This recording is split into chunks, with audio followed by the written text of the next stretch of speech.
Charles here for LowKick and Meg. Welcome to our UFC 271 preview show. Today I'm joined by Ollie Brockett, who's been doing some great work on the site recently for us. How's it going, Ollie? Not too bad as yourself. Good. And I'm all the better because we're speaking to you about this huge card we got coming up, topped by a huge middleweight fight. And we'll jump straight into the main event. Israel Adesanya, Robert Whittaker 2. What do you make of this one? Good. I'm very excited. I mean, well, in the first fight, it's in Sydney, Australia, did mad pay-per-view buys.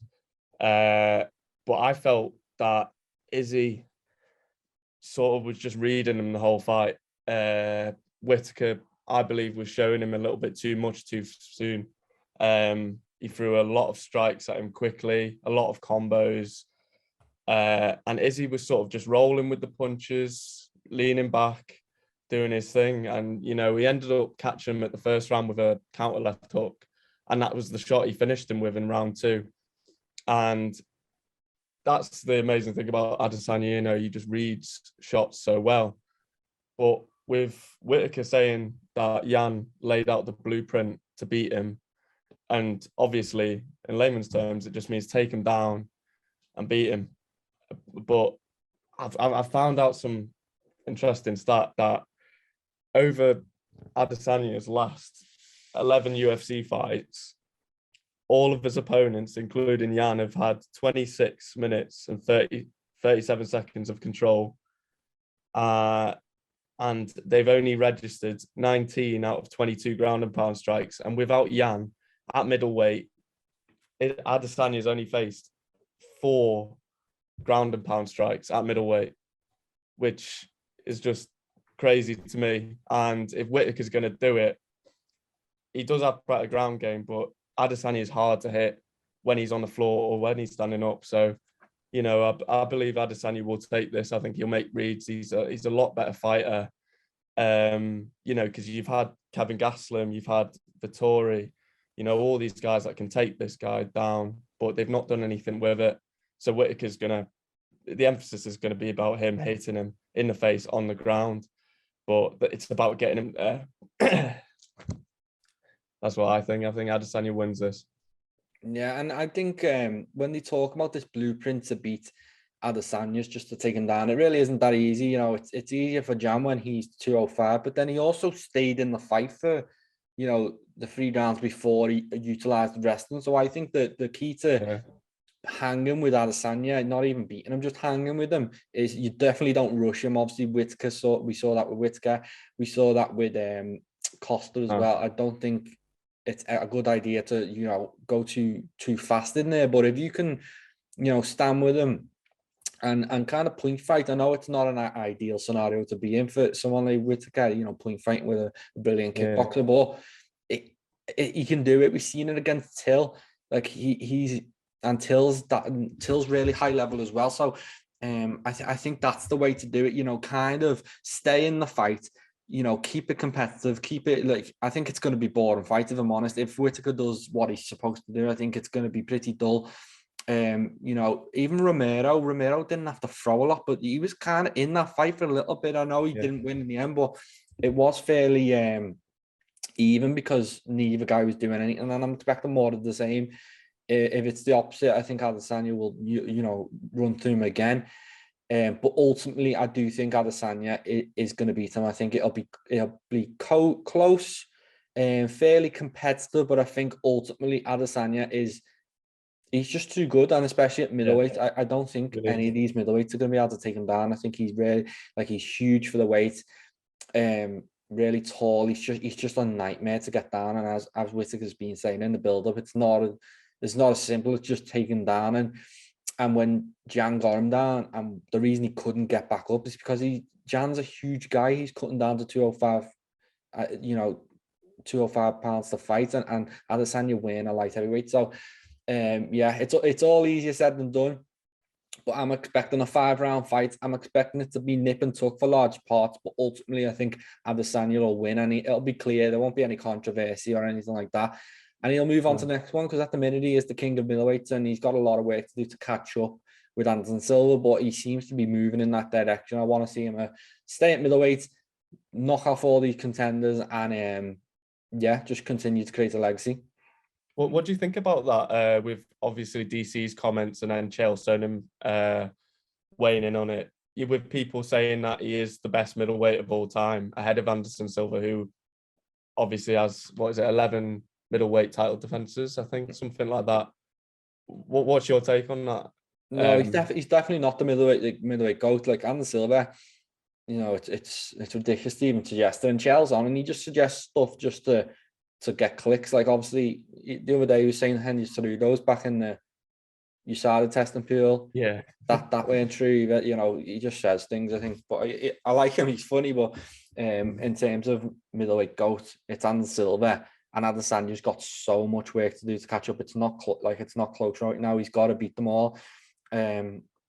Obviously, you got Alex Pereira coming up. If he can get there, that's a huge scalp. If he can get it, eventually, I'm hoping. Obviously, as a scouser, I'm hoping Darren Till will give him a test.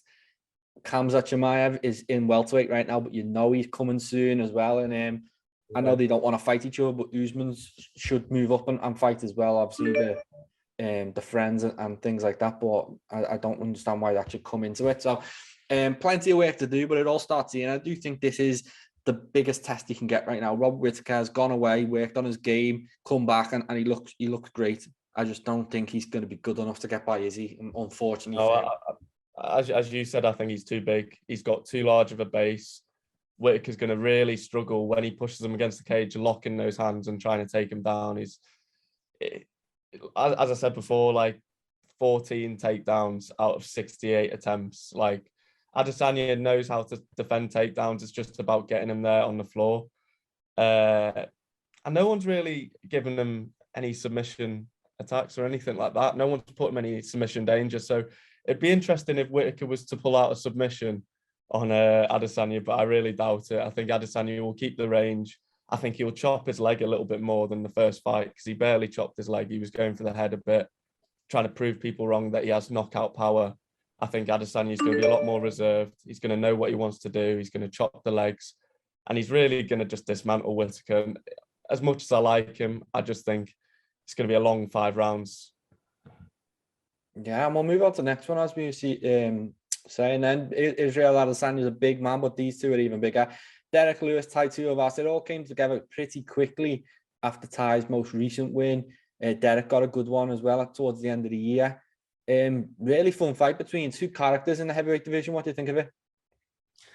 I'm proper excited. I think really this, obviously you can't put it ahead of Adesanya and Whittaker, but this is the real main event. Like, you're going to get some action. You've got the Black Beast and Derrick Lewis, who has got the most knockouts in UFC history with 13. And you got oh my God, I couldn't say his name right. Tuivasa, who is, obviously moving up the rankings now. And they've both not fought in 2 months, which is a very short time not to fight. So it's hard for me to go past the first round knockout. These two don't get past the second round on average time. I really don't know how to call this one. I think it's just going to be swinging. I think slugfest. One of them's going to go down, but ultimately, I think the experience of Derrick Lewis will prevail. I think Tuivasa will maybe swing a little bit extra. I think Derrick Lewis will get hurt. He'll go for it. Derrick Lewis will catch him with an uppercut and end the fight in a KO. That's how I see it. Yeah, I tend to agree with you there. I just think Derrick Lewis is a bit more polished. Like he's much older. I think it's about 9 or 10 years difference. So and he's got the bigger wins.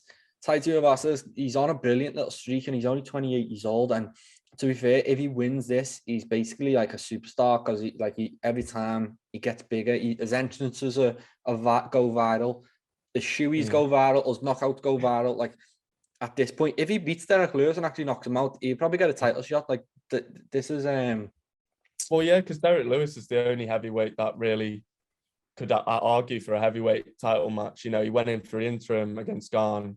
He said he wasn't ready. He had the pressure of Houston, Texas on him. But, I mean, he goes and beats his next opponent in the first round of a main event, you know, and he goes and states that he's got the most knockouts in UFC history. You know, he is well in line for a title opportunity in the near future, probably this year if results go his way. So, you know, if Tuivasa can beat him, you know, he's going to make a big statement in this division if he can pull it off. Yeah, Sorry for cutting you off. He's in the middle of, like, he's just on the cusp of superstardom. Every time he fights, he seems to steal the show, and to get someone like Derrick Lewis, who's also kind of one of them fighters who, you know, is always going viral for knockouts and his funny comments and all these things, to actually, you know, put him to bed. I think it would be so huge. I just don't think it's going to happen. I think Derrick Lewis is just a bit too polished. I think he'll be a bit more patient. Tuivasa, you know, with all due respect, he went in, and I know he beat Greg Hardy, but he got hurt by him, and it was just Greg Hardy being, you know, a bit stupid, really, running in and getting caught and things like that. So as much as I do like Tuivasa, and I'd love to see him win, just to see how long he can keep this going, and I do eventually think he'd be capable of beating Derrick Lewis. I just don't think now's the time, and especially just so shortly after his last fight, I think he was saying he was drinking beer or he was drunk or something when he accepted the fight. So this is, as you say, it is a toss up, but I do lean Derrick Lewis. I just think he might just be a bit smarter and he'll get the win that way. And but it's a great fight, and as you said, it's probably the people's main event in terms of action-packed and fun fights on the card. I think this one will definitely deliver. I know Derrick Lewis and Francis Ngannou, we said the same about that fight, and it didn't. But I just think Tai is going to be determined to go in there and make a statement, and he might do that. But then again, he might not. He might get caught as well. So it's such a fun fight. Yeah, for sure. I can't wait for it. And before that, we've got what seems to be a middleweight #1 contender fight. Obviously, depends who win the main event, but it's Cannonier, Derek Brunson. One of these seems to be in line for a title shot. Whoever wins this fight, who do you think that's going to be? It's one of them, you know, you've got a wrestler against type of kickboxer in a way. I mean, Derek Brunson, I did some research. Derek Brunson averages a takedown every round. So, and ever since being KO'd by Adesanya in 2018, he's shot a good 4 times in each fight plus. So even before that, his last takedown since 2018 came in 2016, which for a wrestler is kind of unheard of. You know, especially when fights go to the distance, you know, you see wrestlers go back to their basics, you know, just take them down, hold them, get on the judges' scorecards. But I mean, you've got Derek Brunson who's full of confidence, coming off of a fight with Till, who many thought would, you know, get back to winning ways, but no, he shut him down, goes on a five fight win streak. But I actually think Jared will win this. I think he'll keep his range. I think he'll chop his legs. It'll be harder to take him down. He'll keep a large base. I think, yeah, as you said, whoever wins this will be the #1 contender. And I think Jared Cannonier will really want to win this after Adesanya called him out after the Costa fight. And I think it was all lined up for him, but he lost to Whittaker. I think he wants some payback. And even if, he loses to Adesanya, Whittaker beats Adesanya, he's still in the line for Whittaker anyway, because he lost to him. It's like a nice storyline for a second fight. And so with Brunson, he's fought him before. So either one wins, they make a very good case. It's a very, very good card, and I'm very excited. But I think Jared Cannonier by a unanimous decision. I think it will go the distance. I think Jared Cannonier, this is a really good fight for him. Derek Brunson, you know, he's died to hear it, and you know, people are making a thing of his recent record, but for me, nothing has really changed. He is the same fighter. On the feet, he does look really vulnerable. Even Darren Till, you know, Darren Till was injured, in terrible shape coming into that fight. It was very obvious. There was even a moment in that third round where he cracked him, and it looked like he might actually get a win, Darren Till, despite everything. And it was the same with Kevin Holland. Kevin Holland got absolutely dominated for 5 rounds, but every time they were on the feet, Kevin Holland looked like he might be able to finish that fight. So I think Cannonier is going to be a tougher guy to get down, and then when it's on the feet, Brunson might be a bit vulnerable. So I wouldn't be surprised to see Cannonier actually take him out in this fight and really make a big statement, especially after last week. Strickland, with all his talking and all the momentum he's built recently, if he actually put on a really impressive performance, he probably would have jumped the line. But right now, it's such a big opportunity for one of these guys to go out and make a statement and announce themselves as the number 1 contender. There will be no question. So I think that's what's going to happen. I think Cannonier's going to go in there. He's going to do what Whittaker and Izzy did and finish Brunson, and he's going to get on the mic and call for title shots, and it'll be absolutely deserved, because I know he did lose to Whittaker, but he's looked fantastic recently, and I wouldn't mind seeing him in there with Izzy, a fresh opponent and a tough guy. So yeah, can't wait for that one either. Do you think Strickland will face the loser of this fight? I don't know. I could still actually see Strickland jumping them both. Depends how it goes. But yeah, it would be I think if Cannonier was to knock him out or anything, I think, there's no doubt that he's the number 1 contender, and likewise for Brunson. But I mean, if it goes to a decision, Strickland has some persuasion in there for a title shot. Yeah, you could actually do another number 1 contender fight. Obviously, Strickland, Cannonier. It depends when Izzy wants to fight next. If Izzy might not want to fight for a while, and then there's a gap for them to face off against each other. So Strickland's in a funny position now, because I think everyone above him is matched or basically, and he doesn't want to fight for Tory. So he's got to start looking down the rankings. He's in a funny position, but the middleweight division, it's a fun one. Although Izzy seems to be dominant right now, I think there's plenty of options there for new, fresh opponents who can give him a tough matchup. And Cannonier is one of them, Brunson's one of them, and Strickland's one of them. So I'm sure over the next few days and weeks, we'll start to get a clearer picture on what's next and how the 185 division is going to play out in 2022. 100%. And before that, we've got Carla Phillips against Marcelo Rojo. Not the star-studded fight you'd expect to see on this type of card, but there's always some of them. But I'm a big fan of Carla Phillips. I think he's obviously he's wild with his strikes. I think he was unlucky with his that loss against, who did he lose against? The guy who fought Pavia. Yeah, very unlucky with that decision loss, because the first round was a 10-8 very clearly in Carla Phillips' favour. I think at the time I tweeted out, that's a 10-8 I've ever seen one, and he didn't get it. So at least a draw, he should have got it, and very unlucky. And before that, he beat Song Yudong, who has gone on and looked fantastic since then. So Carla Phillips is a player in that division, and the whole 135 division is just so exciting. There's so many talented fighters. I've been interviewing a few lately, and I'm just saying to them, there's about 30 guys who talent-wise are worthy of being ranked, but there's just only 15 spots, and it's just making for some epic fights, and these are two of the guys. What do you make of this fight? It's you don't know where it's really going to go, really. It could go to the ground, could be stood up, but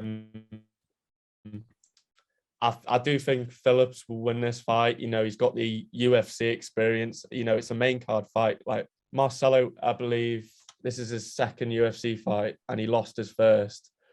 And he keeps on going on about the Brandon Moreno effect, and he seems like he's got a new lease of life.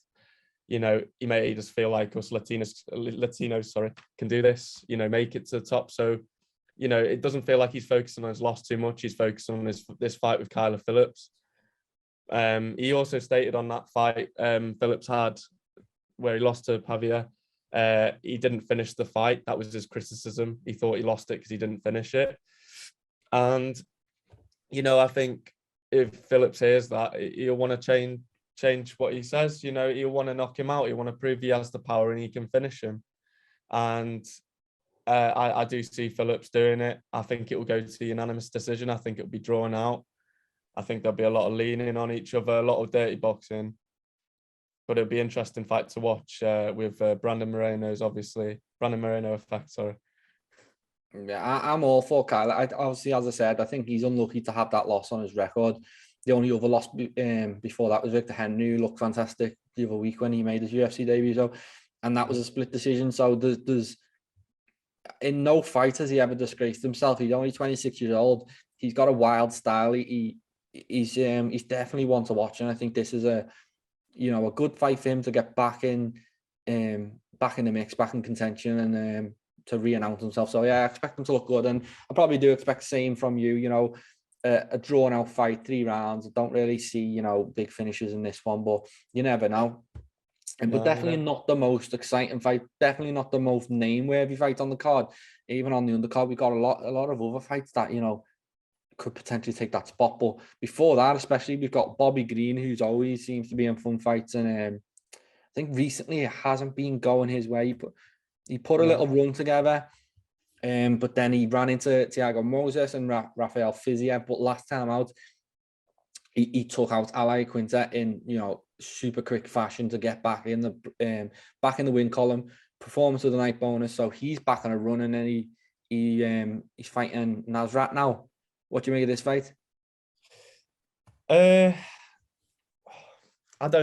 really sorry. I don't know how to pronounce the second guy's last name, but I know he's German. I know he's a kickboxer, and I've seen him fight before. He just lost to Dan Hooker in September last year, and obviously that's a long time not to be fighting. But obviously, it's his first big name, and he lost. I presume he wanted to take the time away, just develop his game a bit. I know Dan Hooker took him down, and it's not been a highlight of his game, the ground game. So I suppose I'm predicting to see him have a bit of better ground game, with Bobby Green being a really good wrestler. Stood up, I think they'll be quite evenly matched. I think they'll be throwing bombs quite early. The first main card, they'll want to make a statement. But I think if Bobby Green managed to take him down, I don't think Nasrat really has what it takes to deal with his ground and pound. I see him winning by TKO, Bobby Green, continuing his streak and trying to hit the top 10 rankings.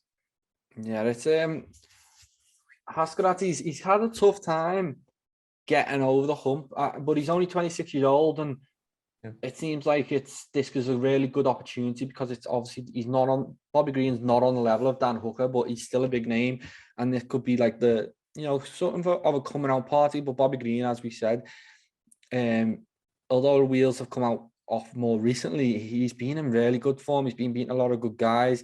So Nasrat fell short of Drew Dober and Dan Hooker, but he's beaten some decent guys, and I think eventually he's going to be towards the top of the division. So it's just, is it now? Is this a bit too soon? And I probably would edge towards Nasrat. It could be a really, I think Bobby Green might be intent to strike with him as well. So it could be one of the better fights of the night. Really fun fight. Something as a toss-up. I'm still not 100% sold on Nasrat. I'm not sure how good he can be, but the potential is there, and we've seen glimpses of it. And this just might be his chance to get over that hump, get a nice win on his record, and really press on. But I guess we'll find out. And that is the main card topped off. It's a really fun one, especially them first 3 fights. Really, really good. And you just get better, like they're pretty decent on the prelims as well. Obviously, we've got Andrei Olofsky against Jared Bandera. Olofsky, despite being 43 years old, despite looking chinny for a large part of the 2010s, he's kind of revitalized lately, and he seems to be one of them guys. If you're not Tom Aspinall, if you're not Rosenstruck, if you're not a top 5, top 10 fighter, you will not beat him. And Carlos Felipe found that out. Chase Sherman found out. Tanner Bosa, Philip Lins, Ben Rothwell, like you will not get by him. And this is Olofsky at 40 years old, way past his prime, and he's still this good. It's just ridiculous. And every time he fights, they're not necessarily barn burners. I'm not necessarily like, I'm sure when his fight popped around, they'll probably be struggling to stay awake. It'll be late in the UK. But I do appreciate what he's doing. And this is another one I expect them to kind of have his way with Jared over the 3 rounds. Probably it could be a dull affair, and Jared to try all he can, but I don't think he'll get near Olofsky. No, I'm looking forward to it. You know, I mean, prelims are normally like a good way to tell how the main card's going to go. So, you know, hopefully we have some interesting finishes or just some good fights. You know, to warm us up. You know, keep us awake, especially in the UK. You know, it gets late over here. But you know, my prelim pick is a Roxanne Modafferi versus Casey O'Neill.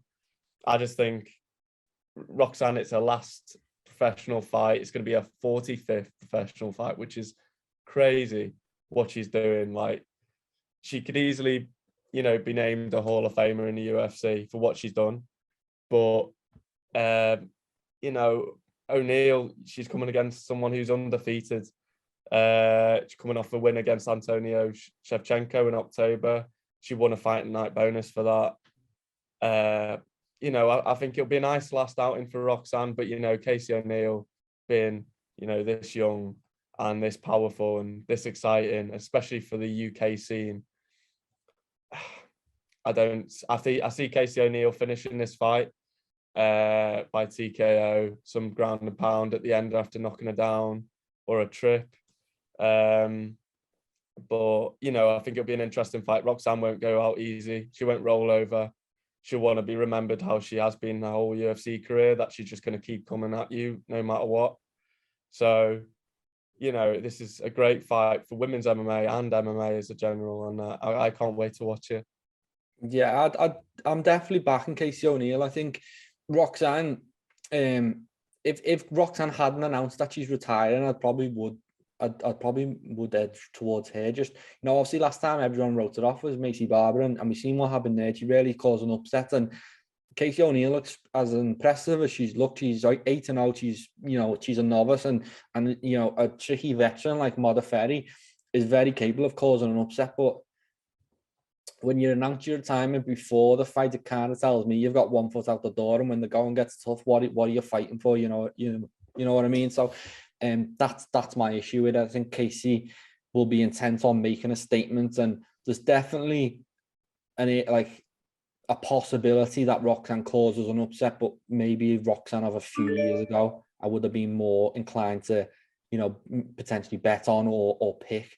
But for this one, I think Casey O'Neill will get that big win and get that name on a record, and Roxanne will retire and yeah, as you said, probably be a Hall of Famer, especially in the pioneer wing. The thing she's done for women's MMA, she was around before them all. She's been grinding for years, and she's being written off for years. Because she's the happy warrior. She doesn't seem like a fighter, but she's got some big wins on a record, and she's going to walk away with such a great legacy as one of the first women to really make a dent in the sport. And she won't get the riches or fame that Rousey and Nunez get, and she won't get the credit and things like that. But I think the true MMA fans will appreciate what she's done. But just this one, I think it's going to be Casey. Yeah, 100%. Well, there's a couple other fights I just want to touch on because we won't go deep into them. But Alex Perez against Matt Schnell's a really fun one, a flyweight. Then we've got William Knight against Maxim Grishin, who apparently recently knocked down or knocked out Sean Strickland sparring. That's what Sean was saying. So definitely a guy to look out for. And what else have we got there? Alex Hernandez against Renato Moicano. Like, this is on the early prelims. I don't know what this fight's doing here. It's like, for me, that could easily replace one of the main card fights. It's a really fun fight. Renato, he's looked good without ever being able to get over that top 5 hump. So, like, obviously against Jai Herbert last time, he dominated that fight, but then Fiziev, he looked good for a minute before getting knocked out. So, interested to see him against Alex Hernandez, who has never really been able to capitalize on his UFC debut when he knocked out Dariush. So, but he's still only 29. Lots of potential there too. And we've got on undercard Carla Spielberg, who is a teammate of Izzy. I think he lost his UFC debut, but he looked good for large parts of it. So interested to see him back in there. Lots of fun fights. Does anyone else stand out for you? Just the whole card, honestly. I know that's quite what's the word? I've forgotten the word, but no, the whole card, I think it's well put together. It's going to do really good pay-per-view buys. You know, the first 3 fights on the card are main event worthy. You could have had this in one of them in Vegas and headlining a fight night, you know, and played it safe. But no, this is a stacked card from early prelims to the main card. And I'm debating whether just to get an early night and wake up early for it. I don't want to miss it at all. It's I'd say, you know, obviously pound for pound, I'd say it's a better card than UFC 270. Like it's I know that the top 2 fights at UFC 270 are really name values, but I think this card's got the name value with Izzy and Whittaker, but then it's got so many good fights underneath it. It's so strong, and it's one of them where I think I'll be watching from the first fight, and there's about I haven't counted them all, but there seems to be about 15, 16 fights. So it's gonna be a busy night for us. I am watching, and for the fans, it's just such a fun one. But it was great that you drew me, Ollie. I'm very happy to have you on and get your picks. And my pleasure. Sorry about I can't speak today apparently, so that is my apologies. No problem at all. And yeah, great to get your picks, and we'll see how they all work out on the weekend. Hopefully get some money. Such a great card. UFC 271. Saturday night. Thanks for joining us, everyone watching. Thanks for joining me, Ollie, and we'll speak to you soon. Make sure to subscribe to the LowKick MMA YouTube channel for all the latest news, event previews, and interviews with some of the biggest stars in MMA.